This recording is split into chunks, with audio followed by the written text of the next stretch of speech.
Since the dawn of time, stories have shaped our society. They are what bring us together and what keep us together. They're what define culture. But the medium of storytelling has also changed. In the last century, we witnessed the rapid rise of the camera, then the film screen. Then came television, computers, and now smartphones. All of these have shaped how we communicate and how we express ourselves. But what's next? What does the future hold for storytellers and creatives? And what kind of technologies are at the forefront of expression? In recent years, we've grown accustomed to words like enhanced reality or extended reality in conversations and the news. But not many of us fully understand how they fit into the practice of storytelling. Is this what's shaping our culture for the future? And if so, how can businesses and artists prepare? We're in the middle of an emergence of a new arena of entertainment, extended reality. And the reality is, it might be here to stay. I'm Senior Tech Correspondent Samantha Murphy Kelly. Welcome to The Next Innovation.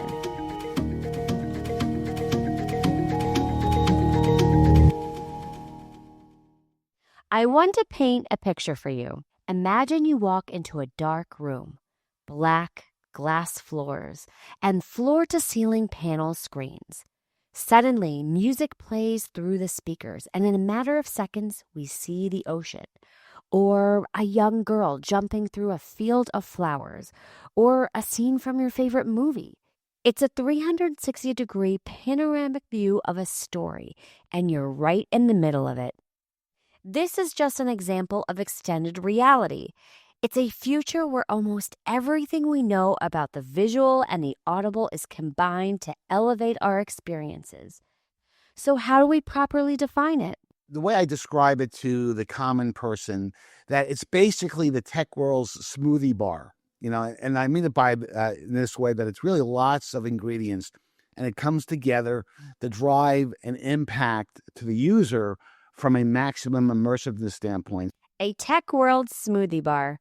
That was Mark Vina. He's a principal analyst at Smart Tech Research, where he leads researchers and consultants on emerging technologies. I asked him about what goes into extended reality and why it's so compelling. So, for example, there are game engines like Unity and Unreal, which provide an incredibly, again, if you're a gamer, an incredibly immersive experience. Even in the AI space, it really captures stuff from motion capture cleanup to behavior, and even LED walls, which, at the professional level, when they're making movies today, in the old days, they used to use green screens and an actor had to react to something that they didn't see on the screen. Well, with LED walls, you can create incredible backdrops that are incredibly realistic. The actor is reacting to that. And of course, from a cost standpoint, if you're shooting Mission Impossible, you don't want to shoot... you don't want to shoot Tom Cruise falling off a real mountain. So, you can do things in an incredibly realistic manner. By the way, driving the cost down dramatically. But at the end of the day, it's really about creating a very compelling storytelling experience. What Mark just mentioned has a lot of moving parts to it. There's hyper-realized immersion, there's motion capture, which is a high-end video editing tool, there's LED, and much more. But that's not really extended reality. Or is it? Actually, it is. Extended reality, or XR as it's known, is an umbrella term that includes any sort of technology that alters reality by adding digital elements to the physical, real-world environment. Like the example I gave earlier about the dark room and the floor-to-ceiling panel screens, or the LED walls Mark just mentioned. It's about taking tools that produce digital effects and bringing them into the physical space, even if it's taking the small and making it bigger. Everybody likes to have large displays in their workstation. Well, a lot of the applications I think that XR will really drive is that instead of having a notebook with a 14-inch display, you can move that desktop into the XR realm, and it looks visually to you like you have a 100-inch display. There are 3 different types of extended reality. The more commonly known one is virtual reality, or VR as some call it. This is a fully immersive digital environment, like Apple's Vision Pro headset. I mean, from a home perspective, in terms of watching a movie in an immersive way, there's applications on Vision Pro that allow you to watch a basketball game or a sporting event as if you're in the crowd. You know, you like, for example, if you can't afford to buy courtside seats, you know, that's a great substitute in that you when you put these on, you feel like you're sitting at courtside at a basketball game or behind home plate at a baseball game. There's also augmented reality, which is AR. This is like adding a simple digital layer to your world, like a goofy Snapchat filter or a futuristic hologram. And then there's mixed reality, perhaps the lesser known of the tech trends. This one is really about the interaction between the digital and physical elements, like when you touch a screen and it reacts with colors or images, or when you engage with a real-life LED robotic giant. The Giant Company is an Irish mixed reality startup that's created the biggest moving statue in the world. So this is unique. You've got a statue, maybe the size of the Statue of Liberty, that's able to talk, sing, the arms move, the head moves, and it's able to talk about a great person of that city or of that country. We've devised an LED matrix skin around this giant statue that allows it to transform into anybody. Voila, it can turn into that person, that boy, girl, that man or woman. Paddy Denning is the CEO of the Giant Company. He previously led a successful music recording career in Ireland for over 30 years. Musicians like Michael Jackson and bands like REM would stop by and record music at his studios. And I used to bring them down to Belvedere House, where the book Gulliver's Travels was written, which was about giants as well, written by Jonathan Swift, a great book. It sells millions every year. So we said, why isn't there a giant here? And then we went, let's build a giant here. But then it morphed into, why don't we build a giant in like a Dali in Barcelona, or Kennedy in Boston, or a Churchill in London. And then we said, why don't we build a statue that can turn into all of these different men and women, these giants of music, of sport.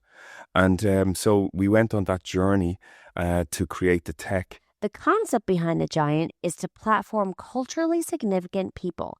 It is literally a giant. It stands over 10 stories high and is fully draped in LEDs.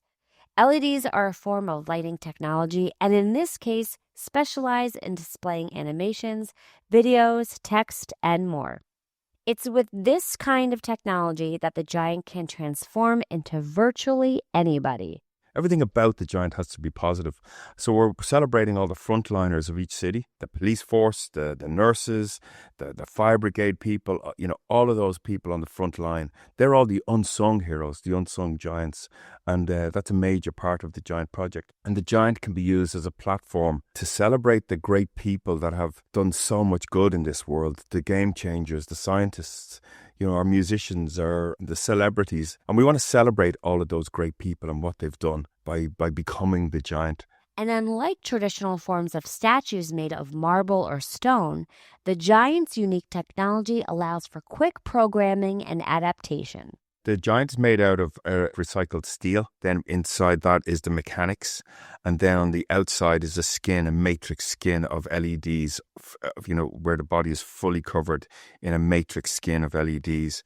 That's all then linked to a scanning system, which is where you can get scanned, you can talk, you can sing, you can recite some poetry. And therefore we can then transport your image from that scanning machine up onto the Giant. This form of mixed reality is not unlike when you interact with robotic characters at an amusement park, or when you speak to Amazon's voice assistant Alexa and it plays your favorite song. Both of these examples are physically interacting with your space. But the Giant uses this at a much bigger scale, taking the concept of digital art and three-dimensional technology to a whole new level.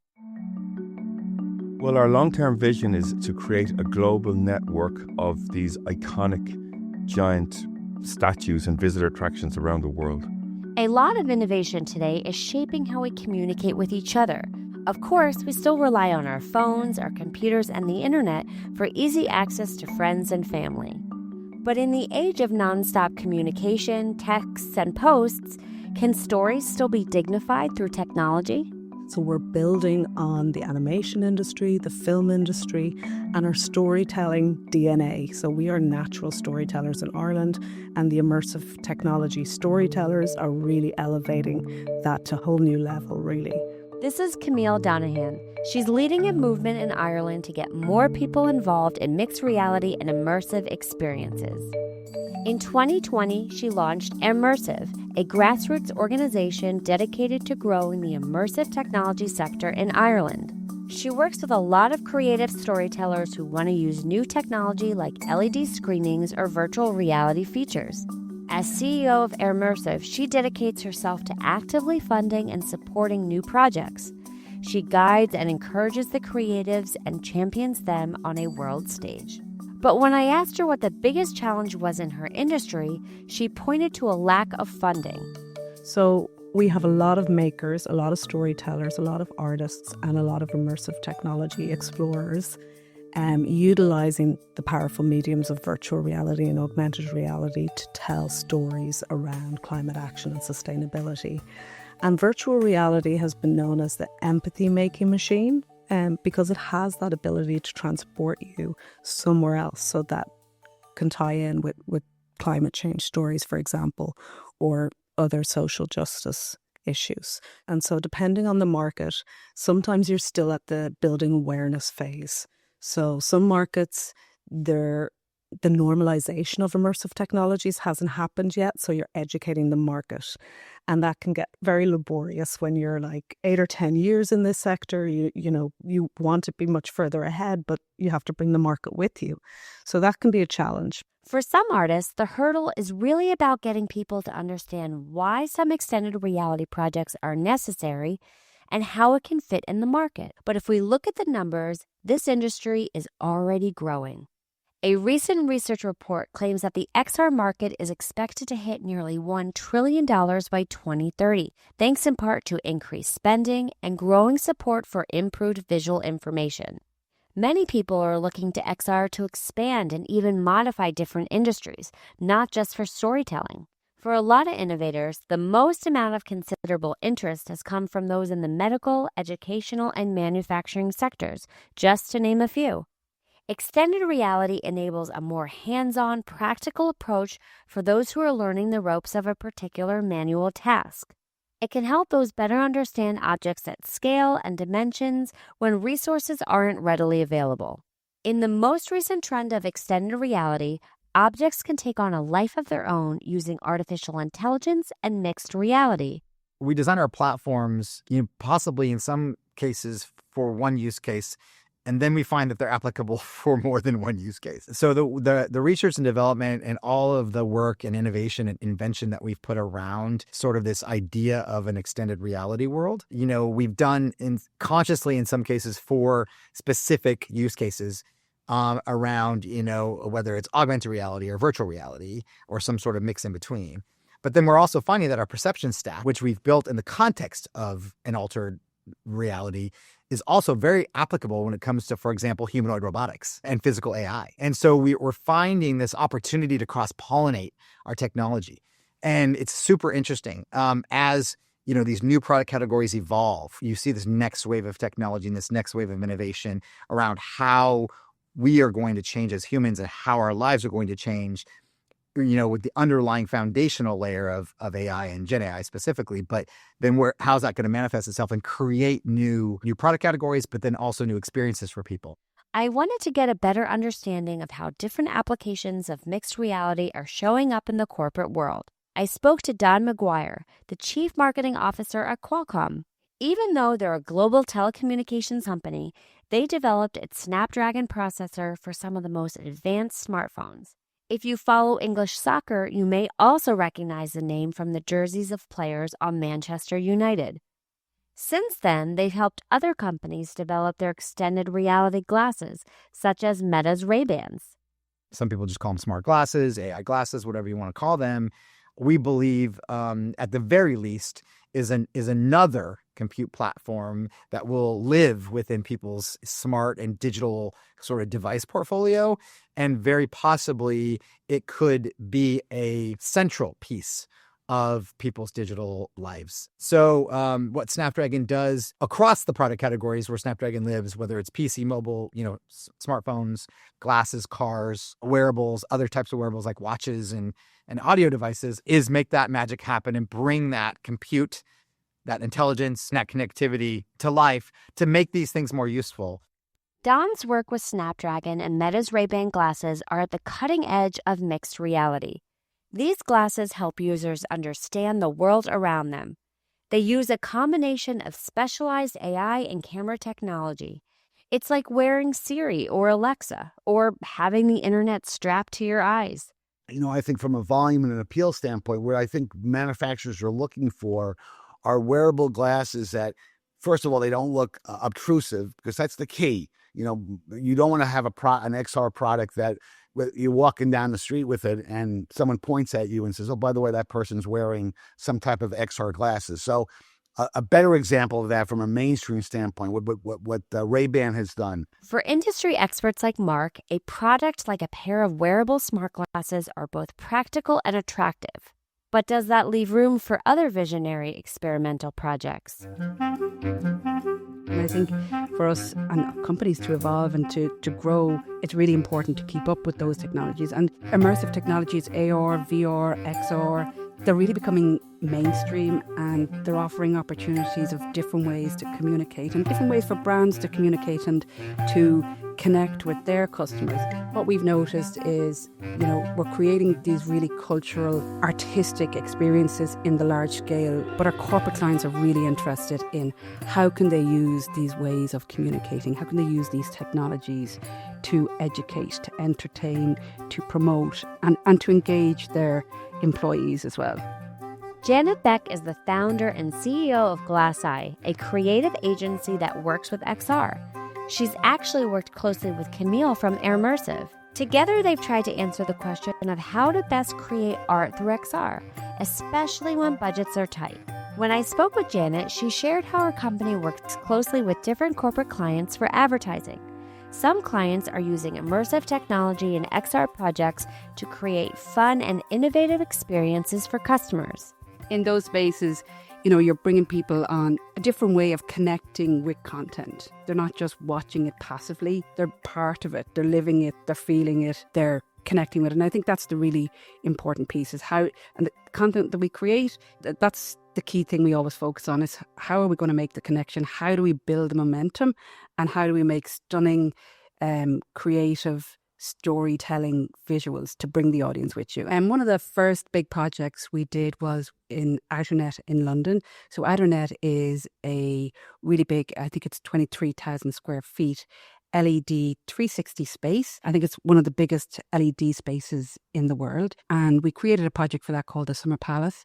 Jad Zuain is the creative and media tech director at Outernet London, a company that's worked closely with Janet and GlassEye. They've created immersive experiences for companies like Pokemon. He told me how they often fund events to promote and engage their fans, customers, and the public with their new product. So what we'd like to think of ourselves is an experience space and not just tech or a tech space, right? An experience space means that we have to start from how visitors experience our space. And then the tech comes in as support for these experiences. But we are driven. Our North Star is the experience, the emotion, the creativity, and what creative directors and brands out there want to do with a space like ours. The growing world of extended reality isn't quite limited to headsets or Snapchat filters. There's a promising future ahead for businesses and artists who want to engage with this form of visual storytelling. As more companies learn how the evolution of social media and culture come together, some experts and leaders agree that extended reality may shape what's in store for the future. There will be applications, and most of the entertainment production houses in Hollywood are already working on this, that there will be a time where you'll have an experience where you put on some type of XR gear and you'll be in some type of real-time story. So a movie is a narrative, right? It tells a very specific story, starting from scene one and concluding at the end of the movie with a specific stream of consciousness. Imagine, if you will, an experience where every experience was customized to you, and there might be a premise for the entertainment element to it, but using AI and using XR in a very customized experience, the outcome of the story could really depend on what decisions and choices that you make in real time while you're watching the content. So every movie you watch doesn't have the exact same ending, for example. Now, that's very futuristic, but I am sure that's being contemplated right now. And that's really going to change the very nature of storytelling and entertainment. The approach to storytelling is always evolving. The bigger the project, perhaps the bigger the technology. But if we take a closer look at how we communicate and share stories, one thing is still for certain. No matter the size of the technology, stories will always be at the center of what makes an impact. And as extended reality continues to grow, the most popular applications will always be the ones with the strongest stories. The experiences are short, they're impactful. Particularly, I think what works is story-driven experiences. If there's no visual narrative to an experience, it doesn't connect.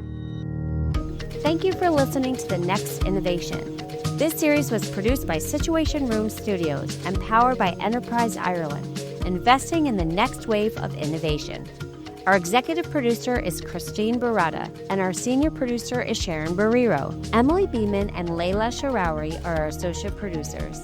Additional production assistance by Global Situation Room. A special thanks to Janet Beck, Camille Donegan, Don McGuire, Mark Vina, and Jad Zuwain. I'm your host, Samantha Murphy Kelly. Until next time.